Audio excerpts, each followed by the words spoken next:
diameter. When these alignments occur, some of the light from the mini-sun flashes outward into the atmosphere, thus creating the beautiful northern and southern lights. As proof of this, they point to the flashes of light observed by astronomers on the Moon, Mars, and possibly elsewhere. As you can see, I have gone to great lengths to give you a basic idea of what the hollow Earth theory is all about. Of course, this article does not by any means include every single aspect of the theory, as there are simply too many ramifications which have been made from this central theme. While I have expressed doubt in the theory, I have also tried to be fair by presenting as much evidence as I can to explain why some people are convinced that the hollow Earth is not fiction, but actual fact.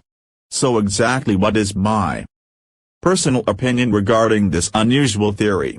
This question will be thoroughly answered for you in part 2 of this article. I can assure you that you will be surprised, and perhaps even shocked, by some of the things which I believe the Lord has shown me.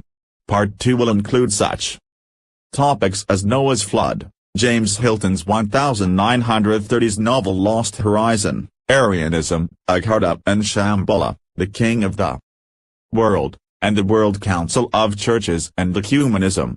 I hope that you will join me. Admiral Richard E. Byrd and the Hollow Earth Theory, Part 2. Last updated, June 7, 1998. When I first became acquainted with the Hollow Earth Theory, my understanding wasn't quite what it is today. Because of this, the first objection which entered my mind at the time was how the Genesis flood could be reconciled with the Hollow Earth Theory. My argument was that in light of the flood, which filled up the entire Earth past the tops of the mountains, I couldn't see how the polar openings proposed by this theory could have been possible. In the book of Genesis, we read the following: "And the waters prevailed exceedingly upon the earth, and all the high hills, that were under the whole heaven, were covered. 15 cubits upward did the waters prevail, and the mountains were covered." Genesis 7:19-20. As I point out in some of my science and technology articles, my understanding is that these verses mean that the highest mountains at the time were covered by 15 cubits of water. If we take the standard measurement of 18 inches per cubit, this means that the highest mountain peaks were covered by some 22.5 feet of water. No one can tread in water this depth for very long, so it would have been sufficient to do the job, which was to totally destroy the wicked of that time. Being as I didn't fully understand the theory back then, I argued that two polar openings some 1,400 miles in diameter would have made it impossible for a worldwide flood to have occurred, as the water would have drained into the inner earth. The only way that I could logically make the biblical account and the hollow earth theory agree with each other was by considering the possibility that the Lord had sealed over these two massive openings by slowly freezing the water around the perimeter of each entrance until they were completely closed up. Even if this were possible, I still wondered if a thick crust of ice would be able to endure the awesome weight and pressure created by the flood waters. To further weaken my own theory, I also realized that even if such ice caps were to have formed over such a large area, and even if they were thick enough to support the weight of the water above them, I couldn't see how they could endure for very long due to the heat emanating from the mini-sun. Surely they would have melted and either floated to the surface like icebergs, or else fallen into the polar openings themselves. This massive volume of ice and frigid polar water would surely have resulted in extinguishing the mini-sun, at least so I assumed. Thus, I concluded that There was simply no way that this theory could be true. Well, I was content with this understanding for about a year, while I worked on writing other articles. In the meantime, I began to receive reader reactions to my Hollow Earth article. It was pointed out to me by several people that my understanding of the theory was a bit flawed. What I had failed to realize is that, because the center of gravity is in the middle of the mantle, and not in the actual center of the Earth, at least according to the theory, when the flood occurred, the waters would have simply flowed across the curved lip of each of the polar openings, which I believe is said to be hundreds of miles in width, and filled the land surface of the inner Earth as well, just as they did with the outside world. In other words, the water would not fall inwards into the atmosphere of the inner Earth and extinguish the mini sun. It would simply follow the force of gravity along the ground, that is, along the inner surface of the mantle. It is claimed that it is because of the very huge size of these openings, the width of the lip, and the gradual curvature of the lip, that when Admiral Byrd flew into the opening, and when other explorers sailed into or dog-sled into the opening, they did not even realize it. The further they traveled, the higher the atmosphere would become above them, so that it would have been totally impossible for them to have seen the distant side of the opening, and realize that they were actually going into the Earth. It took me a bit of mental work to understand what these people were proposing, but I finally came to understand that it does make a lot of sense, if the theory were in fact true. With this realization, although I am still not convinced of the veracity of this theory, primarily due to other things which the Lord has shown me in His Word, I decided to approach the issue as someone trying to prove this theory from the Bible. In such a case, what kind of verses could they possibly use? Using my computer Bible program, I discovered the following interesting verses. Thou shalt not make unto thee any graven image, or any likeness of anything that is in heaven above, or that is in the earth beneath, or that is in the water under the earth. Exodus 20:4. That at the name of Jesus every knee should bow, of things in heaven, and things in earth, and things under the earth. Philippians 2:10. And no man in heaven, nor in earth, neither under the earth, was able to open the book, neither to look thereon. Revelation 5:3. And every creature which is in heaven, and on the earth, and under the earth, and such as are in the sea, and all that are in them, heard a saying, Blessing, and honor, and glory, and power, be unto him that sitteth upon the throne, and unto the Lamb forever and ever. Revelation 5:13.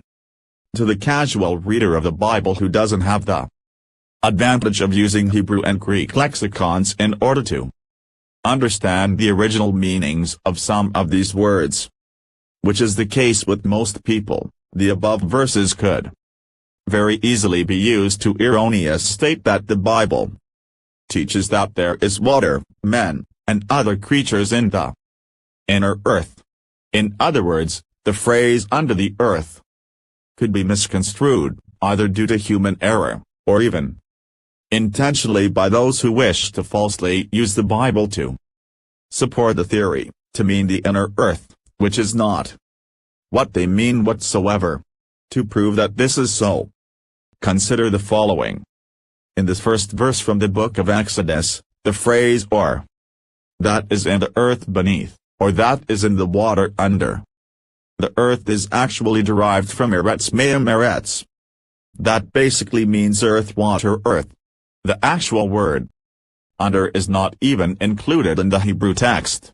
This is simply how the translator chose to translate it. In the second verse from Paul's epistle to the Philippians, the phrase things under the earth is derived from one Greek word, that is, katakhonios, which is pronounced katakhonios. This word means the subterranean world. In comparing this verse with other verses, we know that this is not referring to the inner earth, but rather to the place of the physical dead, and quite possibly to the spiritual underworld. In the final two verses from the book of Revelation, the phrase under the earth is derived from two Greek words, hupokato, meaning under or underneath, and meaning the land or ground. In other words, it is again referring to things underground and not some inner earth. Aside from the above verses, which could be twisted by someone who really wanted to do so, I am not currently aware of any others which could in any way indicate that there is a vast unseen world beneath our feet, populated by a technologically advanced human society, or by any other type of physical creature or being. This leads us to another possible problem concerning the hollow earth theory. Given the purported size of these polar openings, and the overall size of a hollowed-out earth, it seems to me that if the inner earth were lighted and heated by some mini-sun, as hollow earth theorists assert, there would be some degree of problem with temperature control. 2. Understand this, consider a situation where you are locked up inside a room with two small windows, one at each end of the room. Imagine now that the size of the room and the two windows is a scale model of the total area of the so-called inner earth and the two polar orifices. Finally, imagine that an infrared heat lamp is placed in the room, the size of which, and the heat output of which, would also be in direct proportion to the size of the so-called mini-sun inside the hollow earth. The question then is, how long would it take for that room to overheat due to the tiny windows, which are the only means of escape for excessive heat? Would the room maintain a balmy tropical temperature as hollow earth theorists claim, or would it overheat? On the subject of heat, it is an established fact that in some of the deep mines which have been excavated for the purpose of extracting coal, various ores, diamonds, etc., the deeper one goes, the hotter it becomes. Without the aid of high-powered ventilation systems, it would be totally impossible for miners to even work under such conditions, not to mention other dangers such as cave-ins, toxic gases, etc. Man's deepest mines only penetrate the earth to a depth of several miles. If it is that hot at a depth which only amounts to barely scratching the earth's crust, simple deduction would seem to indicate that if man were capable of going to even greater depths, the temperature would continue to climb. This leads us to only two possible alternatives to the hollow earth theory. The first is that, as scientists have explained, the earth indeed consists of a semi-molten and molten outer and inner core of nickel and iron, or else there is something else down there. Exactly what might this be? This will be discussed a bit later in this article. To show some additional flaws in the hollow earth theory, let's go back for a moment to the dialogue purportedly held between Admiral Richard E. Byrd and the mystical master of the Ariane found within the hollow earth. As I read this account, something vaguely familiar flashed in the back of my mind. When it came to the surface, I suddenly realized the depth of the deceit with which we may be dealing. Quite frankly, I highly suspect that what we find in Byrd's purported diary may be nothing more than a subtle act of plagiarism. Allow me to explain. 25 years ago in 1973, I had the opportunity to see a musical entitled Lost Horizon, produced by Ross Hunter with music and song by Burt Bacharach and Hal David. This film starred such noted actors and actresses as Charles Boyer, Peter Finch, John Gielgud, Olivia Hussey, Sally Kellerman, George Kennedy, James Shigeta, Liv Ullmann and Michael York. Filmed in Washington State, USA, this movie was actually a remake of an original film made in 1937 by Frank Capra, and which starred Ronald Colman. This movie was based upon a book written several years before by famed British novelist James Hilton. As is so often the case when literary works are adapted to the silver screen, the movie did not adhere in every regard to Hilton's novel. Extra characters were added, the country setting was changed, the movie was a musical drama.